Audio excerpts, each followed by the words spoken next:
Le jugement en 1914 est partagé, parce que d'un côté, il y a ceux qui vivent en Allemagne, et beaucoup en Allemagne, hein, aussi bien dans l'Empire austro-hongrois que dans l'Empire prussien, et eux, ils ont tendance à soutenir l'Empire austro-hongrois et l'Empire prussien, puisqu'ils ont à peu près ce qu'ils veulent sur le plan économique, financier, social. Ils sont très bien introduits dans la bourgeoisie allemande.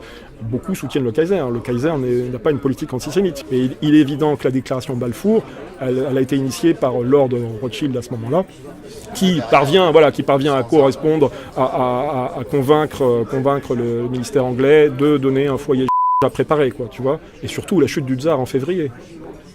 Chute du tsar, à partir du moment où il y a la chute du tsar, en février 1917, et que on reconnaît en Russie le droit de citoyenneté, c'est-à-dire le droit de faire tout ce qu'ils veulent, les choses sont très claires. Le monde entier, et donc forcément y compris en Allemagne, en Autriche-Hongrie, prennent parti pour les démocraties occidentales. C'est ce que les Allemands appellent le coup de poignard dans le dos. Vous nous souteniez ?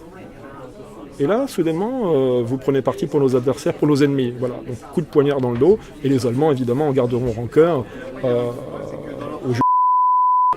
Tout a une explication, il n'y a pas de fumée sans feu. Quand je critique Charles Maurras et les idées patriotes françaises à cette époque, ça me semble vraiment important. C'est pas par haine du monarchisme ou de la monarchie, de l'idée monarchique. J'ai vraiment rien contre l'idée monarchique.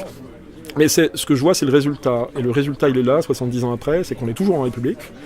Notre ennemi, c'était pas l'Allemagne, ni en 1914, et pardonnez-moi, ni en 1940.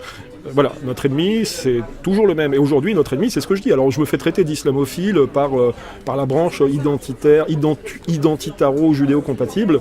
Je me fais traiter d'islamophile, de lèche-babouche, etc. La question est de savoir, est-ce qu'on se fait encore une fois de plus trimballer par le bout du nez ? Quand il y a des gens, des sionistes, qui me disent « les musulmans sont tes ennemis, va combattre en Irak, soutiens l'armée française en Irak, en Afghanistan, en Syrie, en Libye », je dis non.